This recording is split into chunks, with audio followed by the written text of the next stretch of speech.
Hello and welcome to 100% maths. आज हम करेंगे इस वीडियो में क्लास 10th के लिए NCERT examples for the chapter number 3 that is linear equations. तो ऑलरेडी पहले 2 चैप्टर्स के एनसीईआरटी एग्जाम्पल्स के वीडियोस मैंने अपलोड कर दिए हैं। अगर आपने अभी तक चेक नहीं किए हैं तो जाकर ज़रूर चेक कर लीजिए। इस चैप्टर के कॉन्सेप्ट्स की जो प्लेलिस्ट है उसका लिंक भी मैं आप लोगों को डिस्क्रिप्शन बॉक्स में दे रही हूँ, आप वो भी जाकर चेक कर सकते हैं। और एनसीईआरटी एग्जाम्पल्स बहुत बहुत इम्पॉर्टेंट होते हैं, सो काइंडली इसको मिस मत करिएगा और पूरे ध्यान से देखिएगा कैसे मैं इनके इजी सॉल्यूशंस आपको प्रोवाइड करती हूँ। सो वीडियो को एंड तक ज़रूर देखिएगा। आइए वीडियो स्टार्ट करते हैं। तो स्टार्ट करते हैं अपना वीडियो विद चैप्टर नंबर 3 की एग्जांपल्स के साथ। तो एग्जांपल नंबर 1 क्या कहता है, check graphically whether the pair of equations are consistent. अगर है तो हमें उसे ग्राफिकली सॉल्व करना है। तो सबसे पहले हम इक्वेशंस ले लेंगे x + 3y = 6 और दूसरी इक्वेशन है 2x - 3y = 12। अब यहाँ पर हमें रैंडम x और y की कोई भी 2 मिनिमम वैल्यूज़ पुट करनी है, ठीक है, और फिर हम इसे ग्राफ पे प्लॉट करके देखेंगे। जब हम x को 0 पुट कर रहे हैं तो यहाँ पर y की वैल्यू क्या आ जाएगी, यहाँ पे 3y = 6 हो जाएगा, तो y की वैल्यू 2 हो जाएगी। जब हम x की वैल्यू कोई भी आप पुट कर सकते हो, मैं 6 पुट कर रही हूँ, तो अगर आप 6 पुट कर रहे हो तो 6 + 3y = 6 हो जाएगा, 3y = 0, y = 0। अब यहाँ पर आप देखेंगे तो x और y हम टेबल में लिख लेंगे तो इजी हो जाता है। तो x की वैल्यू 0 पुट करने पे y की वैल्यू 2 आ रही थी, x की वैल्यू 6 पुट करने पे y की वैल्यू 0 आ रही है। अब यहाँ पर भी ऐसे ही करेंगे, हम रैंडम कोई भी x या y दोनों में से एक वेरिएबल की वैल्यू पुट करेंगे। सो x की वैल्यू मैं 0 पुट कर रही हूँ, सबसे आसान वैल्यू होती है 0, ये ज़रूर पुट करनी चाहिए। सो -3y = 12 आ गया, y = -4। अब यहाँ पर साथ में ही हम इसका टेबल भी बना लेते हैं। x की वैल्यू 0 पुट करने पे y की वैल्यू -4 आ जाएगी। अब यहाँ पर x की वैल्यू मैं कोई भी पुट कर सकती हूँ, 3 पुट कर सकती हूँ। सो 2 × 3 6 हो गया, -3y = 12। सो -3y = 12 - 6 6 हो गया, y = -2। सो 3 पुट करने पे -2 आ रहा है। अब क्या करेंगे, हम ग्राफ पेपर लेंगे, ठीक है, और ग्राफ पेपर पे इसको प्लॉट करके देखेंगे। तो हमारी हाईएस्ट वैल्यू 6 है, तो हम 6 तक इसको लेंगे, ठीक है, 6 तक ले लेंगे। सो ये हम यहाँ पर ड्रॉ कर लेंगे। ये हमारी होती है y एक्सिस और ये होती है हमारी x एक्सिस, ठीक है। इसी तरह से नीचे की तरफ कर लेंगे, -1 -2 -3 -4, -1 -2 -3 -4, ठीक है। वैसे 6 तक आप चले जाना बेटर रहेगा। अब चलिए पहला इक्वेशन की जो वैल्यूज़ आई हैं वो प्लॉट करके देखते हैं। तो 0, 2 ये प्लॉट हो गया और 6, 0 जो है वो ये प्लॉट हो गया। तो हम इसकी जो एक स्ट्रेट लाइन से इसको क्या करेंगे, ज्वाइन कर देंगे, ठीक है। तो स्ट्रेट लाइन से मैंने इसको क्या कर दिया, ज्वाइन कर दिया, और ये लाइन मेरी बन गई फर्स्ट इक्वेशन की। सेकंड में हम क्या करेंगे, 0, -4, तो ये रहा 0, -4 एंड देन 3, -2, तो 3 ये है और -2 ये रहा, ठीक है। तो ये भी हमारा प्लॉट हो गया। तो जब हम इसको करेंगे इस तरह से तो ये सीधी यहीं से काटती हुई ये जाएगी यहाँ पर, ठीक है। तो आप देख सकते हैं कि ये इंटरसेक्टिंग लाइंस है और इंटरसेक्ट कहाँ कर रहा है, ये 6, 0 पॉइंट पे। तो ये कौन सी लाइंस हैं, इंटरसेक्टिंग लाइंस हैं। और जब हमारे पास इंटरसेक्टिंग लाइंस होती हैं या कोइंसिडेंट लाइंस होती हैं तो जो हमारा सोल्यूशन है वो क्या होता है, कंसिस्टेंट होता है, ठीक है। तो हम यहाँ से लिखेंगे कि ये इंटरसेक्टिंग लाइंस है और पॉइंट 6 0 पे इंटरसेक्ट कर रही हैं और दिस सोल्यूशन इज कंसिस्टेंट। तो नेक्स्ट मूव करते हैं अपने एग्जाम्पल नंबर 2 पे। Graphically find whether the following pair of equations has no solution, unique solution और इनफाइनाइटली मैनी सोल्यूशन। तो यहाँ पर हमें फिर से पेयर ऑफ इक्वेशंस दे रखी हैं, ग्राफिकली हमें इनको सॉल्व करना है। बट ये इक्वेशंस ना थोड़ी कॉम्प्लिकेटेड गिवन है, तो हम पहले ना इसको सॉर्ट आउट कर लेते हैं। तो सबसे पहली वाली इक्वेशन में जो 1 है वो राइट हैंड साइड पे ले जाओ, ठीक है। तो पहली इक्वेशन तो सॉर्ट आउट हो गई। दूसरी वाली इक्वेशन में हम यहाँ पर पहले लेंगे 5 LCM, ठीक है। तो ये हो जाएगा 15x - 24y plus 3 is equal to 0। अब ये 5 इधर चला जाएगा तो 15x minus 24y plus 3 is equal to 0, क्योंकि 5 मल्टीप्लाई बाय 0 0 ही हो गया। अब क्या करेंगे, 3 लेंगे कॉमन, तो 5x हो गया, 8y हो गया, देन ये 1 हो गया इज़ इक्वल टू 0। ये वाला 3 उधर जाके 0 ही हो जाएगा, तो मेरे पास सिंपल ये बच गया, ठीक है। और 1 को मैं फिर से उधर लेके जा रही हूँ, तो ये -1 हो गया। अब अगर आप ध्यान से देखें तो आपकी फर्स्ट इक्वेशन और सेकंड इक्वेशन बिल्कुल सेम है, ठीक है। तो ऐसे केस में क्या होता है, कोइंसिडेंट लाइंस बनती हैं, ठीक है। और जब कोइंसिडेंट लाइंस होती हैं तो इनफाइनाइटली मैनी सॉल्यूशंस होते हैं, ठीक है। ये बात हमें ऑलरेडी पता है, बट यहाँ पर उन्होंने ग्राफिकली शो करने को बोला था, तो हम ग्राफिकली इनको शो करके बताएंगे। सो हम यहाँ पर रैंडम कोई भी वैल्यूज़ पुट करके देखेंगे।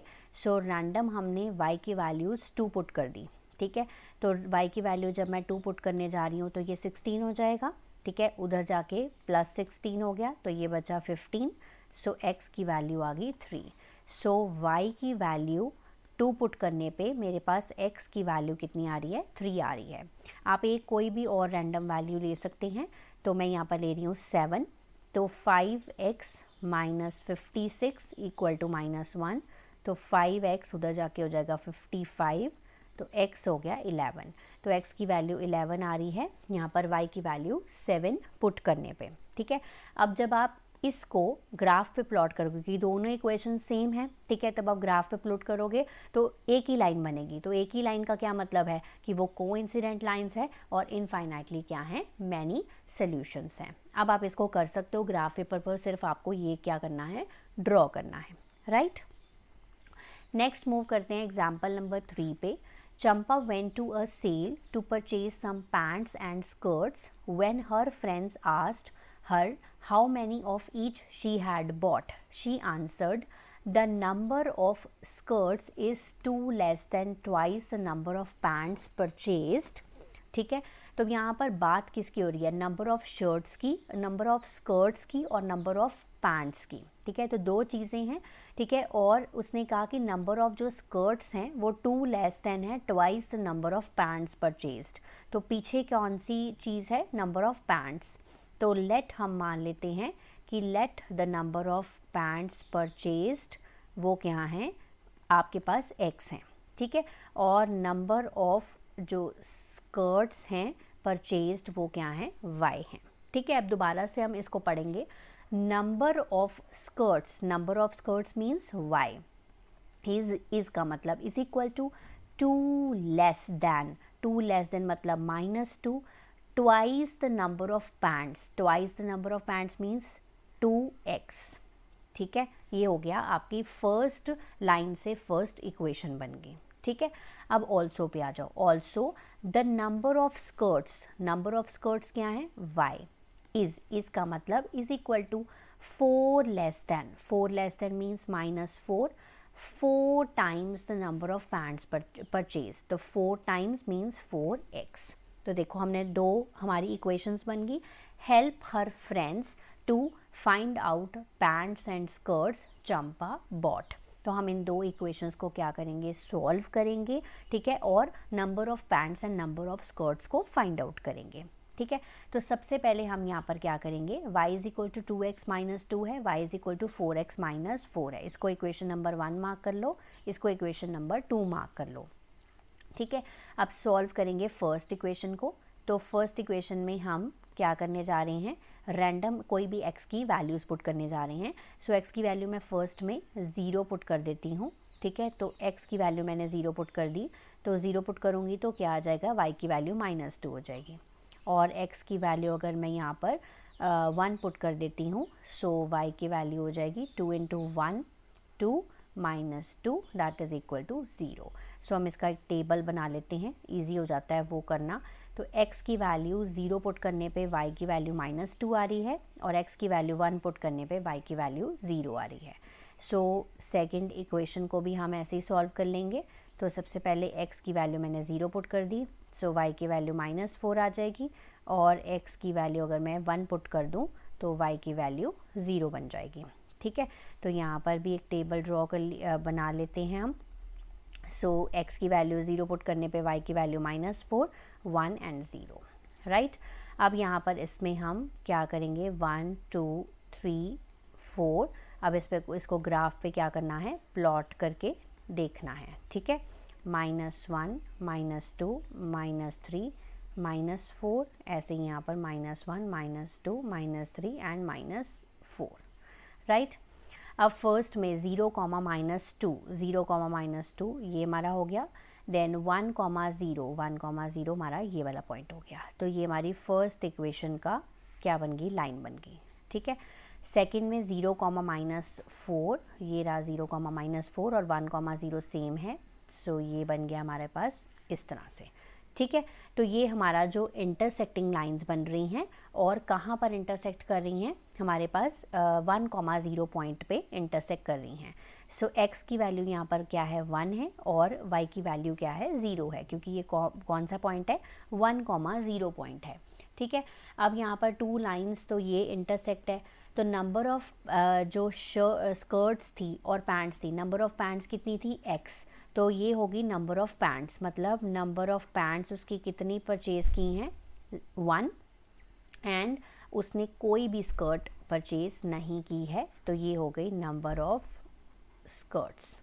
सो this is the required answer of this question. Next move करते एक्जाम्पल नंबर 4 पे। Solve the following pair of equations bye substitution method. तो सब्स्टिट्यूशन मेथड का मतलब होता है हमें किसी एक वेरिएबल की वैल्यू क्या निकाल कर दूसरे इक्वेशन में सब्स्टिट्यूट करनी होती है। अब जैसे यहाँ पर 2 वेरिएबल्स हैं x एंड y, आप किसी भी इक्वेशन में से किसी भी वेरिएबल की वैल्यू निकाल सकते हो। तो मैं यहाँ से x की वैल्यू निकाल रही हूँ। सो x की वैल्यू क्या आ जाएगी, 3 - 2y। अब ये वाली जो x की वैल्यू है वो हम इक्वेशन नंबर 1 में सब्स्टिट्यूट करेंगे, ठीक है। इक्वेशन नंबर 1 में सब्स्टिट्यूट करेंगे, 7 × 3 - 2y -15y is equal to 2। सो ये हो गया 21, ये हो गया 14y, ये हो गया 15y इक्वल टू 2। 14y और 15y कितने हो गए, 29y। 21 को उधर ले जाते हैं, that is equal to -19, minus minus cancel, y की वैल्यू आ गई 19/29, ठीक है। अब यहाँ पर आपको y की वैल्यू पता चल गई, तो यहाँ पर सब्स्टिट्यूट कर दो और x की वैल्यू निकाल लो। सो 19/29 यहाँ सब्स्टिट्यूट कर दिया, x इक्वल टू 3 माइनस ये हो गया 38/29। सो 29 LCM, ये हो गया 87 माइनस 38, 17 में से 8 के 9, 7 में से 3 गए 4, 49/29। सो x की वैल्यू आ गई 49/29। तो इस तरह से आपको इक्वेशंस को सॉल्व करना है बाय सब्स्टिट्यूशन मेथड। तो नेक्स्ट मूव करते हैं अपने एग्जाम्पल नंबर 5 पे। तो यहाँ पर हमें क्वेश्चन को सॉल्व करना है। इसमें आफ्ताब अपनी डॉटर को बोल रहा है कि 7 years ago I was 7 times as old as you were then। तो यहाँ पर 2 पर्सन्स की बात हो रही है, एक हो रही है आफ्ताब की और उसकी डॉटर की। तो हम मान लेते हैं कि आफ्ताब की जो प्रेजेंट एज है वो हमारे पास यहाँ पर x years है। सो लेट कर लिया हमने कि present age of Aftab is x years, और उसकी डॉटर की बात हो रही है, तो उसकी जो डॉटर की प्रेजेंट एज है वो हम मान लेते हैं y years मान लेते हैं। अब उसने बात करी है 7 years ago। 7 years ago means 7 साल पीछे। तो अगर उसकी present age right now x years है, तो 7 years ago उसकी एज कितनी हो जाएगी, x - 7। ये हो गई आफ्ताब की एज 7 years ago।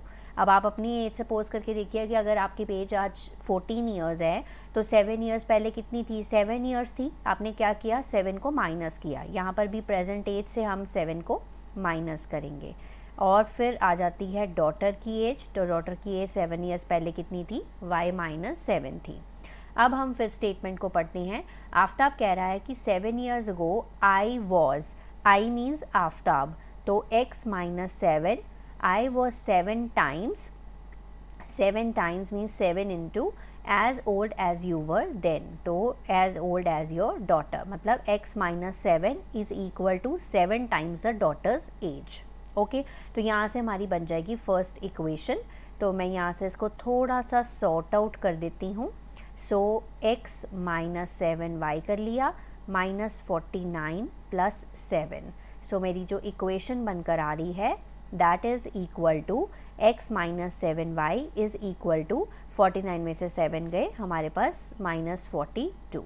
ये हमारे पास फर्स्ट इक्वेशन बन के आ गई।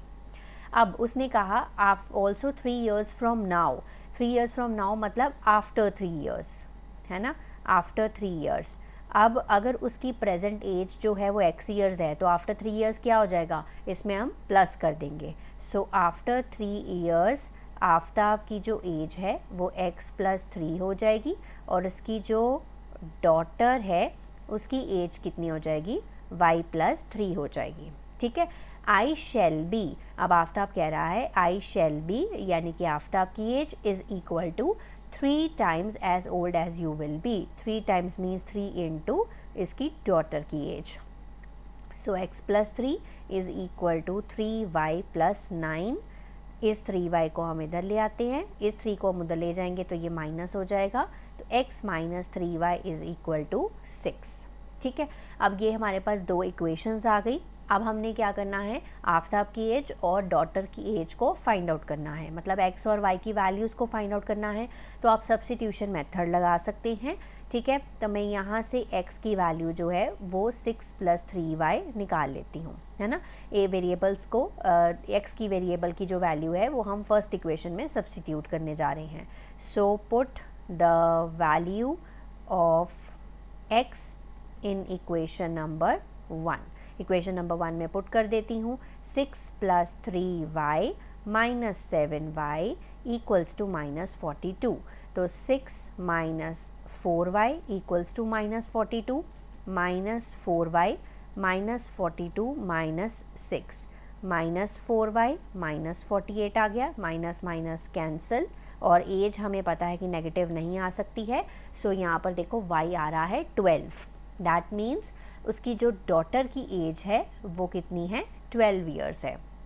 अब आफ्ताब की एज निकालनी है तो यहाँ पर हम पुट कर देंगे x इज़ इक्वल टू 6 + 3 × 12, 6 + 36 यानी कि 42 years, यानी कि आफ्ताब की जो एज है वो कितनी है, 42 years है, और उसकी जो डॉटर की एज है वो कितनी है, 12 years है।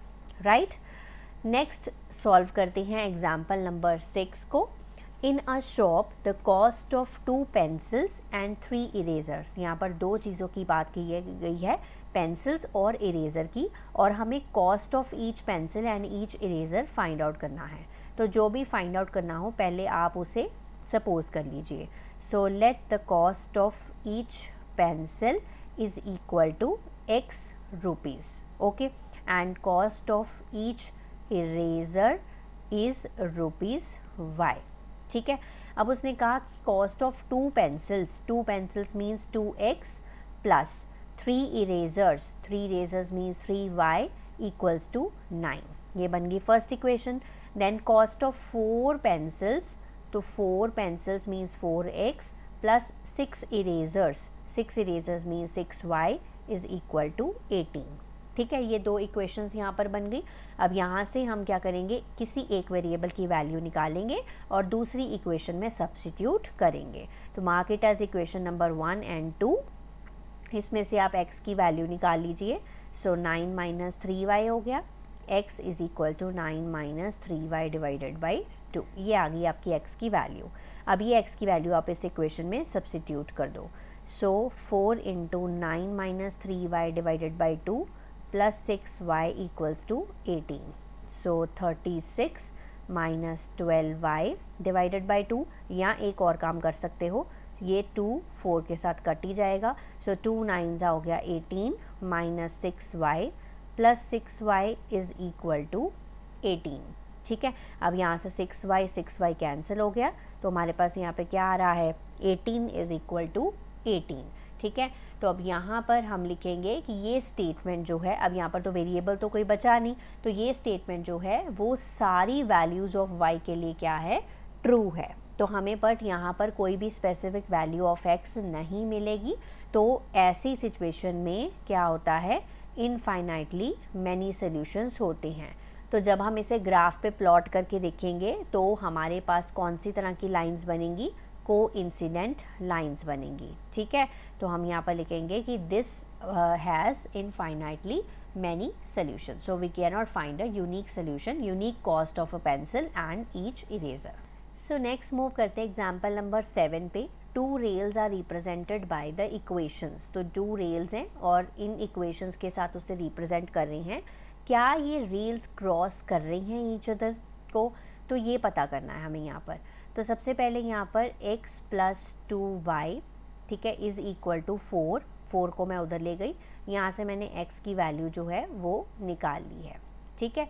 और ये x की वैल्यू मैं दूसरी इक्वेशन में सब्स्टिट्यूट करके देखूँगी। 2 × 4 - 2y + 4y - 12 = 0। सिंपल है। 8 माइनस ये क्या हो गया 4y + 4y - 12 = 0। 4y कैंसिल हो गया, 8 - 12 कितना हो गया -4। अब क्या -4 इक्वल है 0 के, नहीं है। सो ये क्या है, एक बेसिकली एक फॉल्स स्टेटमेंट है। अब इक्वेशंस का कोई भी कॉमन सोल्यूशन नहीं है, सो हम लिखेंगे कि जो इक्वेशंस हैं these do not have the common solution, ठीक है। तो रेल्स जो हैं वो क्रॉस नहीं करेंगे एक दूसरे को। सो 2 rails will not cross each other, ठीक है। बस आपको ये यहाँ पर पता कर बताना होता है। नेक्स्ट मूव करते हैं अपने एग्जाम्पल नंबर 8 पे। The ratio of the incomes of the 2 persons is 9:7। अब 2 पर्सनस हैं यहाँ पर और उनकी जो इनकम की रेशो है वो 9:7 है और उनकी जो एक्सपेंडिचर की रेशो है वो 4:3 है। अब each of them manages to save 2000 पर month, find their monthly incomes. तो सबसे पहले हम मंथली इनकम, यहाँ पर 2 चीज़ें, इनकम और एक्सपेंडिचर। तो हम मान लेते हैं कि इनकम को हम एक वेरिएबल से सपोज कर लेते हैं x और एक्सपेंडिचर जो है हम y से डिनोट कर लेते हैं। तो हम यहाँ पर 2 पर्सनस की बात करेंगे, first person and second person, यही है। और उसकी फर्स्ट पर्सन की इनकम के बारे में बात करेंगे और फर्स्ट पर्सन के एक्सपेंडिचर के बारे में बात करेंगे, ठीक है। अब रेशो क्या है 9:7, यानी कि फर्स्ट पर्सन की जो इनकम है वो 9x है और सेकंड पर्सन की जो इनकम है वो 7x है। और क्योंकि हमने इनकम को x के साथ डिनोट किया है, लास्ट में हमें x ही निकालना है। एक्सपेंडिचर जो है वो है 4:3, यानी कि 4y एंड 3y, ठीक है, ये हो गया। अब यहाँ पर इक्वेशंस हम रिप्रेजेंट करेंगे। सबसे पहले अब इनकम में से एक्सपेंडिचर माइनस करेंगे तो ही वो सेविंग होगी, है ना। तो इनकम कितनी है 9x है और एक्सपेंडिचर कितनी है 4y है, ठीक है, इज़ इक्वल टू क्या हो गया 2000, राइट। दूसरी इक्वेशन क्या बनेगी 7x - 3y is equal to 2000, okay. तो ये आ गई आपके पास 2 equations. Find their monthly incomes, यानी कि आपको दोनों पर्सन्स की मंथली इनकम को फाइंड आउट करना है। अब हम इसको यहाँ पर किस मेथड से सॉल्व करेंगे, हम इसमें एलिमिनेशन मेथड लगाएंगे, क्योंकि there are 2 ways to solve linear equations. The first one is substitution, वो हमने पिछले एग्जाम्पल्स में डिस्कस कर लिया। अब हम यूज़ करेंगे एलिमिनेशन मेथड। एलिमिनेशन मेथड में हमें क्या करना होता है, किसी एक वेरिएबल को एलिमिनेट करना होता है, डिलीट करना होता है। वो कैसे कर सकते हैं, अगर उनके कोएफिशिएंट्स जो हैं वो सेम होते हैं। अब क्या करेंगे, फर्स्ट यहाँ पर जो इक्वेशन है, यहाँ पर 4 है इसका कोएफिशिएंट और इसका 3 है। इन दोनों को बराबर कैसे किया जा सकता है, मैं पहली इक्वेशन को 3 से मल्टीप्लाई कर देती हूँ, ठीक है, और दूसरी इक्वेशन को 4 से मल्टीप्लाई कर देती हूँ, क्योंकि 4 3 12 है, 3 4 भी 12 है। तो फर्स्ट इक्वेशन को अगर मैं 3 से मल्टीप्लाई कर रही हूँ, so it will be 27x - 12y is equal to 6000। Then second equation को करूँगी 28x - 12y इक्वल्स टू 8000, ठीक है। आप क्या करना है, देखो -12y -12y साइंस चेंज करेंगे तभी वो कैंसिल हो पाएंगे। सो 12y कैंसिल हो गए, 27 - 28 -x -2000, ठीक है। सो x की वैल्यू आ गई 2000, ओके। अब फर्स्ट जो पर्सन था उसकी इनकम कितनी थी, फर्स्ट पर्सन की 9x, ठीक है। फर्स्ट पर्सन की जो इनकम है वो 9x है। सो x की वैल्यू हमें अच्छे से पता है, सो 2000 है, पुट करो तो फर्स्ट पर्सन की इनकम कितनी आ रही है 18,000। सेकेंड पर्सन की जो इनकम है वो 7x है, तो 7 multiply by 2000 that is equal to 14,000। So this is the answer of this question. पहले पर्सन की इनकम 18,000 है, सेकेंड पर्सन की इनकम 14,000 है। Next moving to example number 9, use elimination method to find all the possible solutions of the following pair of linear equations। ठीक है, तो सारे possible solutions हमें यहाँ पर ढूंढ के बताने हैं, तो इसको एलिमिनेशन मेथड से करना है। तो आप देख सकते हैं कि इसका कोफिशिएंट 2 है, इसका कोफिशिएंट 4 है। ठीक है, अगर मैं इसको 2 से मल्टीप्लाई कर दूँ तो ये बराबर हो जाएंगे, तो मैं पहली इक्वेशन को 2 से मल्टीप्लाई कर रही हूँ। So I will get 4x plus 6y equals to 16। Second equation को मैं एज इट इज़ लिख देती हूँ, 4x plus 6y is equal to 7। अब अगर मैं इसकी साइंस जब चेंज करूँगी तो यहाँ पर क्या बचेगा, कुछ भी नहीं बचेगा, और 16 में से 7 के कितने होते हैं, 9। अब 0 क्या बराबर है 9 के, तो ये क्या है, एक फॉल्स स्टेटमेंट है। ठीक है, तो हम लिखेंगे कि ये जो हमें गिवन इक्वेशंस हैं इनका कोई भी सोल्यूशन नहीं है, right. So moving to the example number 10, the sum of a 2-digit number and the number obtained by reversing the digit is 66। this question is very very important from exam point of view, तो ध्यान से देखिएगा। the sum of a 2-digit number, तो सबसे पहले यहाँ पर 2-digit number की बात हो रही है, तो हम पहले समझते हैं कि 2-digit नंबर बनता कैसे है। तो 2-digit नंबर लेटर सपोज कर लिया मैंने 16 है। ठीक है, कोई भी 2-digit नंबर है, आप 10 से लेके 99 तक कोई भी 2-digit नंबर ले सकते हैं। मैंने ले लिया 16। अब इसको समझते हैं ये बनता कैसे है, तो हमने छोटी क्लासेस में पढ़ा है कि ये 10s होते हैं और ये 1s होते हैं। तो बेसिकली ये क्या है, 10 इंटू 1 है प्लस 6 है, यही है ना, तो तभी हमारा जो 16 है वो क्रिएट हुआ है। एक और नंबर लेकर देख लेते हैं, हम ले लेते हैं 24। तो ये कैसे बना है, 2 इंटू 10, ठीक है, क्योंकि 10s में 10 से मल्टीप्लाई करते हैं प्लस 4, यही चीज़ है। सो बेसिकली 10s और 1s के कॉन्सेप्ट से 2-digit नंबर बनता है। अब यहाँ पर अगर 2-digit नंबर की बात हो रही है तो उसके 10s डिजिट को भी हमें सपोज करना पड़ेगा और 1s डिजिट को भी सपोज करना पड़ेगा। तो हम सपोज कर लेते हैं कि let's the 10s digit in the first number be x और यूनिट डिजिट या फिर 1s डिजिट बी y। ठीक है, तो मान लेते हैं, तो नंबर क्या बन जाएगा, so number formed will be, अगर हम बात करें तो नंबर क्या बनेगा, नंबर बनेगा 10 इंटू एक्स, है ना, प्लस y, यही बनेगा, यानी कि 10x प्लस y, ये हमारा नंबर बनेगा। ठीक है, अब उसने क्या कहा, स्टेटमेंट को दोबारा से पढ़ते हैं। The sum of a 2-digit number, the sum of a 2-digit number and the number obtained by reversing the digit से 66। तो पहले एक नंबर बना लेते हैं रिवर्स करके डिजिट भी। ठीक है, तो आफ्टर रिवर्सिंग द डिजिट्स, अब अगर डिजिट्स आपने रिवर्स कर दिए तो आपका जो यूनिट डिजिट है वो क्या बन गया, आपका x बन गया, और 10s डिजिट क्या बन गया, आपका y बन गया। तो मैं यहाँ पर एक बार लिख ही देती हूँ कन्वीनियंस के लिए, 10s डिजिट जो है वो y बन जाएगा और यूनिट डिजिट जो है वो क्या बन जाएगा, आपका x बन जाएगा। अब आप बताइए कि नंबर फॉर्म क्या होगा, नंबर फॉर्म्ड विल बी, हम यहाँ पर 10y प्लस x, ये बन जाएगा। अब अकॉर्डिंग टू द क्वेश्चन, अब दोबारा से स्टेटमेंट पढ़ेंगे, the sum of a 2-digit number, यानी कि 10x plus y plus and the number obtained by reversing the digit, तो number obtain by reversing the digit क्या है, 10y प्लस x, वो कितना है, 66 के इक्वल है। ठीक है, तो अब यहाँ पर हम इसको थोड़ा सा पहले सॉर्ट आउट कर लें। 10x प्लस x, ये हो गया 11x plus 11y equals to 66। एक और स्टेप सिंप्लीफाई कर लेते हैं। सो 11 मैंने कॉमन ले लिया। ठीक है, तो ये बन जाएगा 11 उधर जाके डिवाइड हो जाएगा, तो x plus y is equal to 6। तो ये बन गई आपकी सिंपल सी फर्स्ट इक्वेशन।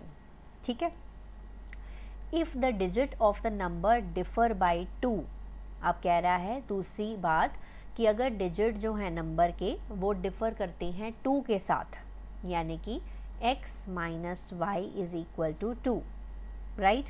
तो ये बन गई मेरी सेकंड इक्वेशन। अब आपको नंबर फाइंड आउट करना है। आपके पास दो इक्वेशंस हैं, आपको दोनों वेरिएबल फाइंड आउट करना है x एंड y। तो चलिए फाइंड आउट कर लेते हैं। सो मैंने पहली इक्वेशन को यहाँ पर लिख लिया, ये मेरी पहली इक्वेशन है, ठीक है। अब आप क्या करेंगे, y से y सिंपल कैंसिल हो गया यहाँ पर, तो आपको किसी के साथ मल्टीप्लाई करने की भी ज़रूरत नहीं पड़ी। 2x हो गया यहाँ पर और यहाँ पर 8 हो गया, x इज़ इक्वल टू 4।